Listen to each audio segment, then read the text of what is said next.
when we are really trying to focus on our sleep, for example, what are some structures that we can put into place to make sure that we're getting adequate sleep and setting ourselves up for success? Sure. So, at first, I think having a bedtime routine, picking a bedtime that allows you to sleep that 7 to 8 hours before wake up is important. And about an hour before that time, trying to step away from our electronic devices, if that is possible for us. Reducing the amount of blue light that we're exposed to, especially right before we fall asleep, helps us produce melatonin more naturally. It helps our circadian rhythm stay in balance. These days, we are overstimulated by all of the light that we're exposed to, particularly that bright blue light right before bed. So, while dimming our phone to the lowest setting is helpful, it still is light right in our face. So if it's possible with your life circumstances to choose something else to do that hour before sleep, read a book, take a bath, meditate, spend time with a loved one, just having a conversation, call a friend and talk to them on the phone, but just avoiding sort of that scrolling that we might do on social media or reading on our device. Those are things that can make it harder for us to fall asleep. I also think some sort of relaxation technique can be helpful. So whether that's listening to some calming music before bed, some people respond well to aromatherapy. You can play around with a variety of different things that help you get into that relaxation mode. But it's important to consciously sort of shut off work mode and kind of step away from having bright light right near us. And those are things that can help us a little bit more. Now, sometimes people identify things that are waking them up, like maybe they have a young child that gets up in the middle of the night, or maybe they have a new puppy, or maybe they've just struggled with sleeping more soundly their whole lives. And so, we can sort of start to unpack that a little bit because, sometimes in reality, there are circumstances that will interfere with our ability to stay sleeping for that 7 to 8 hours. But are there adjustments that we can make? If you're a light sleeper and street noise is waking you up, can we add white noise to your bedroom somehow? Would that be helpful? Is there an issue with temperature? I mean, there are all kinds of things that kind of play into that.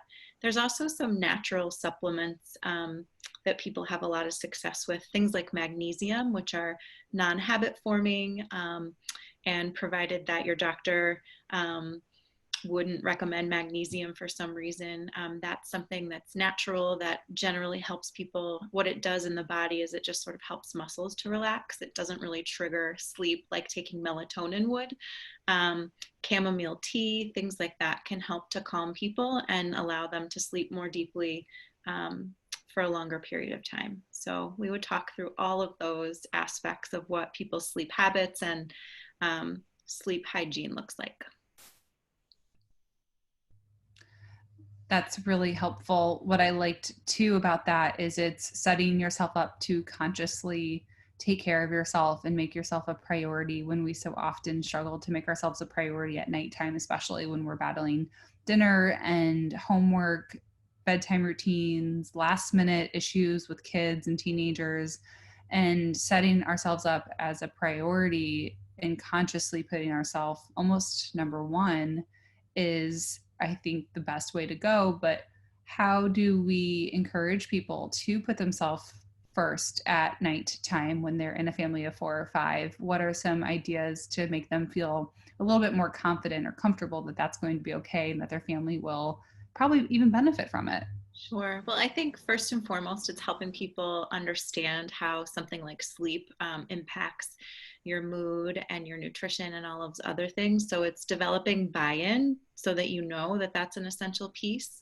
It's coming up with a plan for you to be able to do that and still care for the responsibilities that you have. And then also, I think it's promoting communication. Like even if I'm working with someone and our goal is to do some meal planning and change some of the dinner options at home, one of the things that we talk through is who will be a support to you and what conversations do you need to have at home to make this more successful. So it's kind of having a plan for what you actually need to do to make it happen. Like maybe it's, I'm going to listen to the relaxing music, but it's also, if you have a partner or children at home, it's kind of talking to them about it too.